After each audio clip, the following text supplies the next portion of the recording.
po, ang pinakamataas na pagpupuri, pagkakalahati.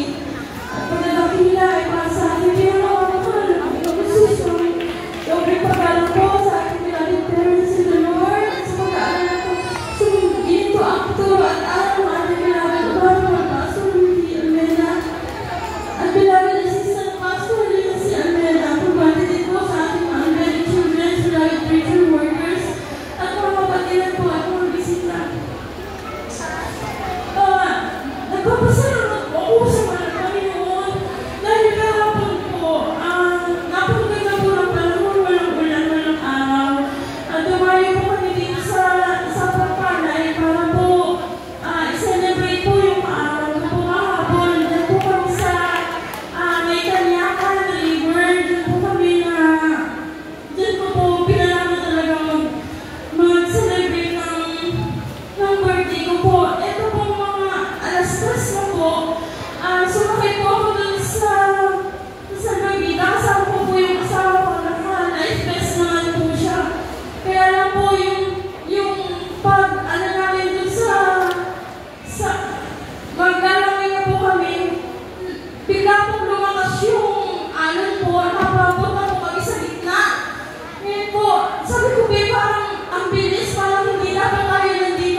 Tapos, sabi ko, nanginginig na rin kasi siya. Sabi ko, pa, sabi ka sa panalangin, sasabukan ko lang. Sabi ko, sa pamulan nila siya ng mga pastor, di mo makaramdaman na mayas ka sa pinamit papa ko. Tapos, sabi na po yung 3 beses, yung papa ko po, para nakaramdam po siya ng nakaginawakan sa mahal po. Tapos, nahiga na po siya. Tapos, sabi ko, maraming salamat mahal po kasi yung katawan ko na nangihinig, sobrang panginig. Patay ko lang po yung nagawa. Tapos yung minsan naman po, isugod na po siya sa hospital. Kasi nahihirapan na po siya huminga. Alam po ko sa mga ko, sabi ko, mag-overnight ako. Tapos pinilagan naman ako, pagdating ko po sa amulan ko. Sulat po ako ng pangalan ng papa ko. Sabi ko, palihas naman po. Mag-prayer naman po ako. Hanggang pag-uwi ko po, dumiretso po ako sa hospital. Tapos nakita ko yung papa ko doon, nakatayo na. Sabi ko, makain na rin siya kasi hindi ko na makakain. Puro tubo lang po siya. Tapos sabi ko, baka ko saan? Sabi niya, kagabi, meron kasi, puti tao, nakakita ako. Puti ko liwanag siya, sabi niya, buhaman ako. Tapos nakabangon ko yung papa ko, sabi ko ba, sama ka sa gawain, paputis po nga, parang pinararuhan ng Panginoon. Pagdating po namin dito, naka-recover po siya. Pagdating po namin sa gawain, sabi ko pa kasi may mga tubo pa po siya para sa dialysis. Sabi ko pa, kailangan mo magpa-bautismo. Kasi hindi ako nakaya maglakad kasi ang napwestuhan ko po nasa taas pa. So dahan-dahan po kami bumaba. Nung nabautismuhan na po siya, nauna pa po siya maglakad. Sabi natin, mahuli na tayo. Hallelujah! Isalamat na naman yun. Tapos pag-uwi po namin, yung isang kanyola, tsaka kalahati, napuno niya po ng ihing yun. Nilabas niya po lahat ng dumi sa katawan niya. Maraming salamat po. Tumawa pa po yung buhay ng papa ko. 2 taon pa po ang nilagay ng mga Panginoon sa aking bilabing mama. Sa bilabing mama ko naman po. Kasi ang bilabing mama ko po ay sarado katoliko. Talagang hindi mo siya mapapakisabihan ng gano'n. Papasalamat po ako kasi yung binili po sa akin ng mga Panginoon namin. Tapos po talaga po pinili po sa mga Panginoon. Siya po ang ginawa ng mga Panginoon. I-share sa akin bilabing mama. Ngayon nakuha naman po na buksan naman po yung puso at isip ng mama ko. Sumama po siya one time sa gawain natin. Nandun po yun sa circle. Tapos sabi niya, mabagal na rin po siya maglakad kasi matanda na rin po yung mama ko. Tapos nung nagpapag-ismo po siya, sabi niya, ang saya-saya pala dito, bakit kayo yun lang ako?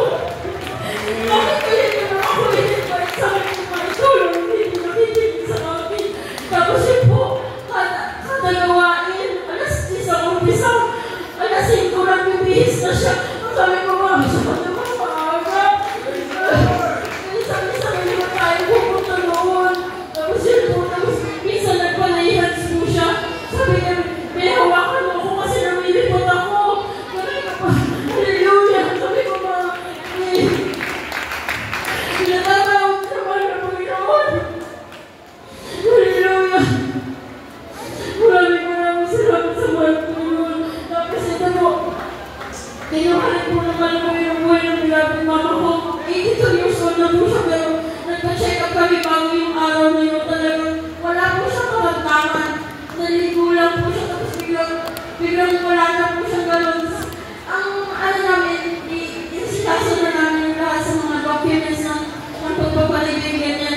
Yung babayaran po lahat nasa 48,000. Yun po may mga ginamit yung mahal na Panginoon para mag-provide po ng financial. 2,000 na lang po yung pinayaran namin.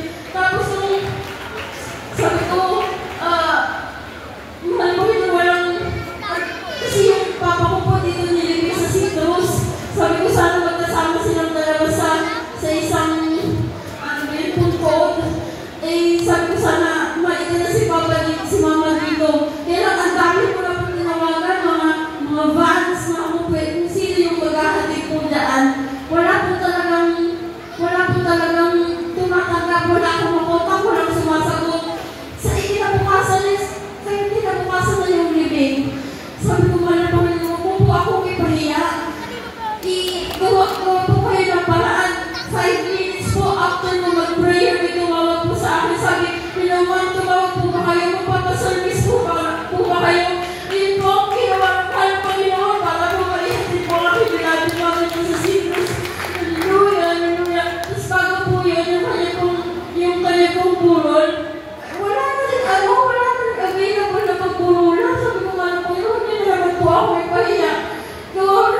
may luneta.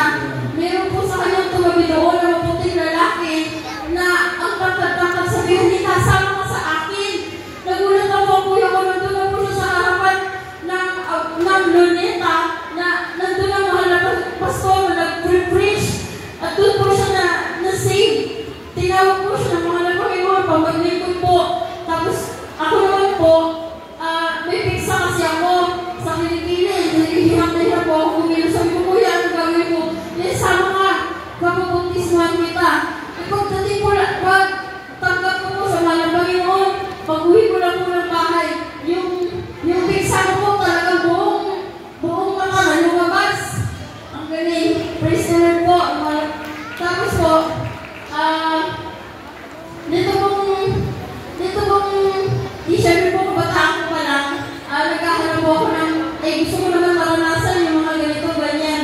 Simula po nung mabautismuhan ako, ang mahal na Panginoon po, palaging nakailangan niya ako na bay. Kahit gusto ko, parang gusto ko kayang tikman ko ngayon, may pupulang po talaga. Anak, bawal. Ayoko niya po mula gawin, hindi ko nagkalooban. Hanggang sa mga oras na ito, mahal na Panginoon, patuloy. Patuloy na gumagabay, nagpapatubay. Hallelujah. Hindi mo sa alam mo kasamaan na mga disgrasya ko pahamakan. Hallelujah. Hanggang sa mga oras na ito, ako po yung nagtatrabaho sa malaking kumpanya, nagbabawas po kami ng tao. Pero sa iba ko parang ng mahal na Panginoon, sa department na yun, ako lang din po ang natira. Hallelujah. Nagpapasalamat na rin po ako sa pamilya na pinagpunod sa akin ng mahal na Panginoon, sa kanila binas para sa aking mga anak at sa aking binamit mga pamangkin po, nagamit na rin po sa malalang pasal ng mahal na Panginoon Jesus. Isa lang po ang ating masasabi kasi kahit anong nagawa ko sa buhay mo, kahit gaano ka matanda, hinihintay ka lang ng mahal na Panginoon at tumawag sa Kanya. Hindi ka nabibiguin. Hallelujah. Hallelujah. Masasalamat sa mahal na Panginoon. Susulat. Amen. Praise